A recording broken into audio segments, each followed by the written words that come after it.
Olá, meus irmãos e amigos, bem-vindo ao Daily Devotions com o pastor Paulo Pereira, é o devocional diário da AD Gravataí, a nossa igreja, a nossa família. E nesse 18 de julho, mês 7, no livro de 1 Crônicas, nos capítulos 26 a 27, a narrativa está entrando em detalhes muito importantes, né? Porque diz respeito a toda a organização da movimentação dos sacerdotes, dos levitas, daqueles que estavam também prontos para as batalhas, os que estariam envolvidos, né, com as necessidades, né, de dar ordem aos trabalhos, ao culto, ao templo, né? E, portanto, a gente vai logo perceber que uma das áreas muito importantes do templo são as portas, né?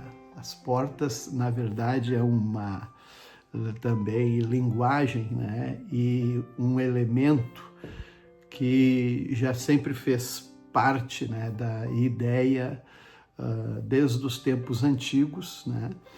Desde os portões das cidades, onde inclusive era tão importante que eram ali que eram feitas os julgamentos, os juízos, né? Sempre as decisões eram feitas junto às portas da cidade.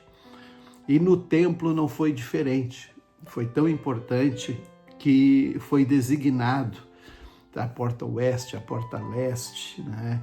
E todas as entradas e saídas eram então lançados sorte sobre os levitas que estariam naquela posição, né? E não eram poucas, eram cerca de 18, né? 18 mais ou menos, que guardavam as portas de cada porta, não é, do templo. Então era por onde iam adentrar, né, todo o povo que viria cultuar, apresentar os seus sacrifícios, ofertas ao Senhor, os responsáveis pelos tesouros, né, e também pelos outros elementos que faziam parte do culto, como o óleo, a farinha, a madeira. Tudo isto era muito bem organizado com estes encarregados que eram das clãs, né? Por exemplo, estes que chefiaram as portas, eles eram dos coratitas e os meraritas, né? Que era de Coré e os Merari. Então é muito especial perceber. Mas nesse relato também, nós vamos mais uma vez aqui lembrar, né, quando Davi mandou fazer o censo, né, e Joabe, na verdade, ele nunca concluiu esse censo. Ele listou as pessoas acima de 20 anos para cima, mas com aquele juízo divino, né, que desagradou, porque vai dizer o texto que Deus não permitiu a contagem do povo, porque ele prometeu que a descendência do povo de Israel seria como as estrelas dos céus. E isso significa que é algo incontável, é um infinito. Até hoje os equipamentos mais avançados, que podem penetrar constelações, eles ainda não têm, né, uma capacidade de numerar as estrelas. Assim é também aquilo que Deus prometeu para Abraão, né, da sua descendência. E imagine que quando ele se referiu às estrelas dos céus, isso está falando de também uma descendência tanto natural quanto na dimensão espiritual, na dimensão celestial. Então isso é muito especial perceber, né? E nunca foi registrado, portanto, esse número nunca foi anotado nos registros oficiais de Davi. Assim que Davi era muito bem também assessorado, né? Assessorado pelo seu tio Jonatas, né? E era conselheiro, homem sábio, né? Diz aqui o relato, e também era um escriba, ou seja, ele escrevia para o rei, escrevia, copiava a Torá, né? Enfim. E os demais que faziam parte também dessa assessoria, né? Como Jeiel, ele era responsável por ensinar os filhos do rei. Né? Olha só a educação que aqueles meninos recebiam. Aitofel era um conselheiro do rei, depois ele bandeou para o lado de Absalão, né? E quando o seu conselho foi... Ele era uma pessoa assim que queria primazia, e quando não foi aceito o seu conselho, a Bíblia diz que ele tirou a sua própria vida.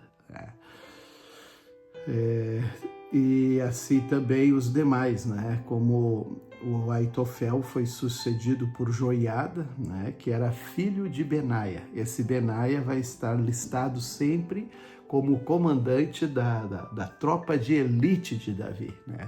Ele era o chefe dos 30, conhecido pelos 30, Shiloshim, em hebraico, né? Ele era o chefe desses. Então é muito especial perceber tudo isso, como que, né, essa estrutura inspira hoje a igreja, né, os nossos templos, aonde cultuamos, a maneira como também nos organizamos, toda essa inspiração nós temos hoje também no nosso serviço a Deus. A carta aos Romanos, Paulo segue no capítulo 4 e 5, né, falando dessa manifestação, desse propósito de Deus, né, para revelar a sua salvação, principalmente pela graça, espelhando-se agora, né, na experiência de Abraão. O Abraão, ele é o inspirador, ele é o pai da fé. E é tão importante considerar esse texto que temos hoje diante de nós, né? Porque quando o Abraão, ele está vivendo a sua experiência e também confiança e fé no Senhor, lembre que foi a Abraão que Deus pediu o seu filho Isaque. E nesse texto tem um detalhe aqui muito importante, né? Que o Abraão, ele é o pai de todos que creem. Conforme aparece nas Escrituras, ele disse, eu fiz pai de muitas nações, né? E isso aconteceu porque Abraão creu no Deus que traz os mortos de volta à vida. Por que diz esta palavra? Porque lembra que ele ofereceu o seu filho Isaque. E nessa expressão, né, do entendimento judaico-hebraico, como Paulo, né, e os rabinos, entenderam sempre que mesmo que Abraão, né, Deus não permitiu, nunca permitiria ele matar, fazer um sacrifício humano, mas a sua fé foi tão, né, longe nesse quesito, que ele creu que mesmo se tivesse ido a efeito, né, o sacrifício de Isaque, Deus haveria de ressuscitá-lo dos mortos para que cumprisse a sua palavra, para que ele fosse o pai, né, de muitas nações. É muito especial. E o capítulo 5, ele também vai dizendo, uma vez que nós fomos declarados justos, temos paz com Deus por causa daquilo que Jesus, o nosso Senhor, fez por nós, por meio da fé em Cristo, nos concedeu essa graça. Maravilhoso, não é? Salmo 14, ele é muito enfático, né, em dizer, os tolos dizem, quer dizer, o louco diz do seu coração, não há Deus. E ontem eu ouvi o Dr. Fernando, né, um dos médicos mais influentes, dizendo, quando você tem pouco conhecimento, talvez, da ciência, ou onde há pouca ciência, né, ela pode colocar dúvida na fé. Mas aonde há muita ciência, então é impossível não crer num Deus criador dessa complexidade toda, né? Tanto chamado vida humana como toda a criação e o universo do Senhor. O Senhor olha dos céus para toda a humanidade para ver se alguém é sábio, se alguém busca Deus. É muito lindo. Provérbios 19, 7, quem ajuda os pobres empresta ao Senhor. Ele os recompensará. É a generosidade que atrai as bênçãos do Senhor. A paz.